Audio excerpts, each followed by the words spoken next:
Hello everyone, welcome back to my channel. तो दोस्तों, स्वागत है आप सबका हमारे चैनल पर, जहां हम बातें करते हैं फैशन, ब्यूटी, लाइफस्टाइल, पूजा पाठ से जुड़े हुए ऑल इन टॉपिक पर।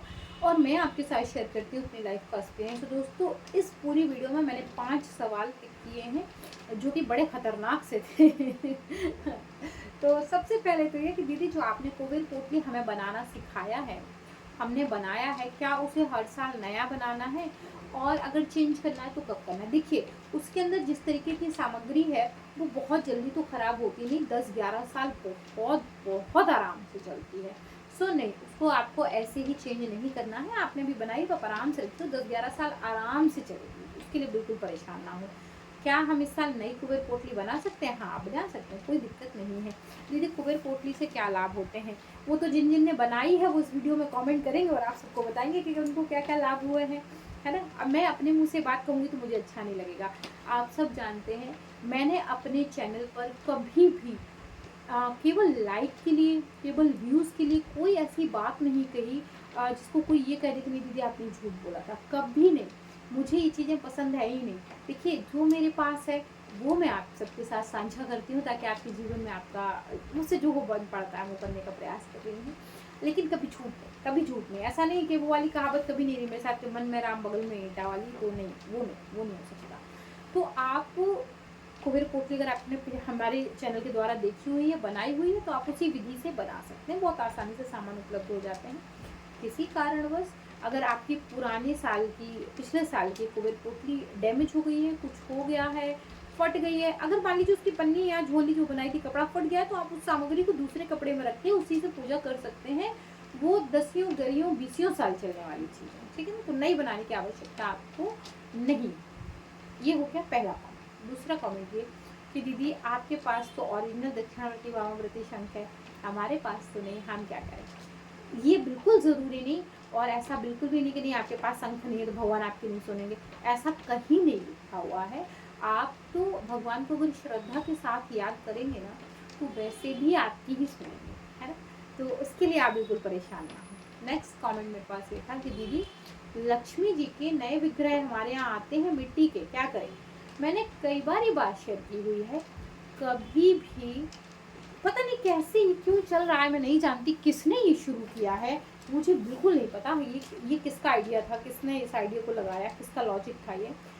लक्ष्मी जी का विसर्जन हमें बार बार नहीं करना चाहिए। अच्छा, आप एक बात बताइए, मैं आपसे कहूँ कि आपके पास ये 50,000 की गड्डी है और आप एक काम करिए, इसको पानी में विसर्जित कर दीजिए, क्या आप कर देंगे? नहीं ना, नहीं करेंगे ना।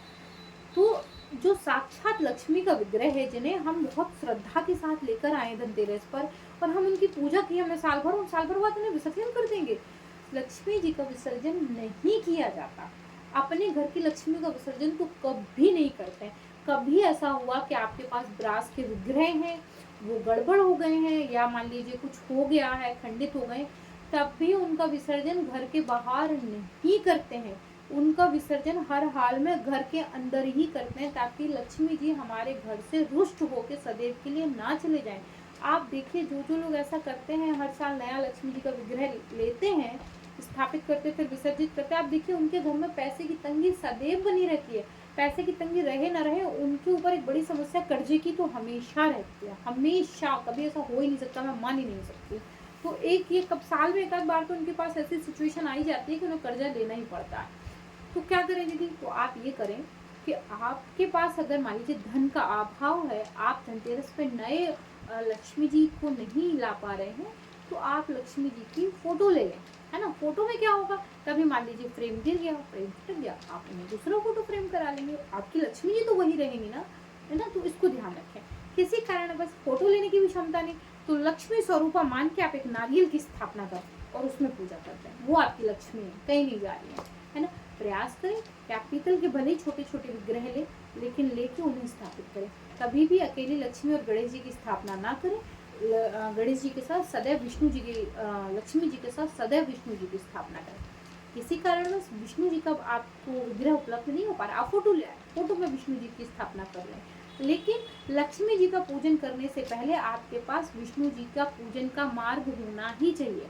आप चाहते हैं कि वो आपके घर में रहें, जब तक देखिए, चाहे मैं हूँ, चाहे आप हो, चाहे कोई हो, माता लक्ष्मी श्री हरि विष्णु जी के चरण कमल इसीलिए दबाती हैं। और अगर हम उनकी ही सेवा करेंगे तो सोचिए हमारे घर में किस तरीके से स्थापित हो जाएंगी। तो ये तो सोचने वाली बात है। और आपसे मैं सबसे यही निवेदन करूँगी, बिल्कुल ऐसी गलती ना करें। बाजार में तो बहुत कुछ मिल रहा है और बहुत कुछ ऐसा भी मिल रहा है जो हमें नुकसान कर रहा है। ज़्यादातर ऐसा मिल रहा है हमें नुकसान कर रहा है, वो चाहे खाने की चीज़ हो, चाहे पीने की चीज़ हो, चाहे बनाने की चीज़ हो, चाहे नहाने की चीज़ हो, चाहे धोने की चीज़ हो, ऑलमोस्ट सब ऐसा ही मिल रहा है। तो प्लीज़ थोड़ा सा अपना ध्यान रखें इस चीज़ का कि आप ऐसे मिट्टी के विग्रह लेकिन उनको विसर्जित ना करें। हाँ, अगर किसी के पास पहले से हैं, आप करें क्या, ये वीडियो आप अभी देख रहे हैं तो आप करें क्या, तो जो आपके पास लक्ष्मी जी हैं मिट्टी की, उनको क्या करें, घर के अंदर ही विसर्जित करें। कोई गमला है उनमें विसर्जित कर लें, घर के अंदर ही करें, घर के बाहर ना करें, है ना। और फिर नया विग्रह जो है वो ले लें और हेलो और उनकी स्थापना कर लें। क्या कर ले भैया, मेरा बेटा आया हुआ मुझसे मिलने। तो इस तरीके से जो है वो आप देवी माँ की स्थापना करें और आराम से जो है वो पूजा पाठ करें। अब आते हैं हमारे पास 2 कमेंट और। तो एक लोग कमेंट ये था कि दीदी स्वर्ण तिलक बनाने के लिए चांदी का बर्तन नहीं है, आप क्या करें। अगर चांदी के बर्तन है और पीतल के बर्तन में भी स्वर्ण तिलक का निर्माण कर सकते हैं। केसर की मात्रा ज़्यादा, हल्दी की मात्रा कम और पीतल के बर्तन में सादा गंगा जल से स्वर्ण तिलक रेडी हो जाता है। इस तिलक को हमें देवी माँ को अर्पित करना चाहिए, भगवान श्री विष्णु को अर्पित करना चाहिए। बच जाए तो स्वयं को भी लगा ले, बच जाए तो दोज के लिए रख लें, भाई को भी लगा दीजिएगा, ठीक है ना। पांचवा जो कमेंट था वो ये था कि दीदी क्या हम इस साल नए लक्ष्मी विष्णु जी लाके उनकी प्राण प्रतिष्ठा कर सकते हैं। हाँ, अगर आप समय से लाए हैं, समय से बिल्कुल कर सकते हैं। किसी कारणवश आप समय से नहीं ला पाए हैं या कोई बात है तो फिर आप उनको ले आए, पूजा कर लें। आप स्थापना की प्राण प्रतिष्ठा कभी भी कर लीजिएगा, ऐसा कोई बहुत जरूरी नवरात्र में कभी कर लीजिएगा। कुछ लोग कमेंट है दीदी नवरात्र दीपावली की पूजा में कथा पढ़ना आवश्यक होता है। हाँ जी बिल्कुल होता है। कथा आप किताब लेंगे ना तो उसमें कथा रहती है, उसको जरूर पढ़ें, जरूर जरूर से ये तो होना चाहिए। भगवान का नाम जप, उनके मंत्रों का जप, उनके नाम का जप, उनके नाम की महिमा, उनके नाम के गुणगान, भजन, संबंधित कथाएं, प्रवचन जो भी हमें सुनने चाहिए और कहने चाहिए, ये बहुत ज़रूरी है। तो दोस्तों आशा करती हूँ कि दिवाली से संबंधित ये वीडियो आपको पसंद आया होगा। अगर पसंद आया तो मेक श्योर वीडियो को लाइक करिए, चैनल को सब्सक्राइब करिए, फ्रेंड एंड फैमिली के साथ शेयर करना बिल्कुल मत भूलिए। मैं मिलती हूँ एक और नई वीडियो के साथ, तब तक के लिए Hare Krishna, Radhe Radhe and bye bye.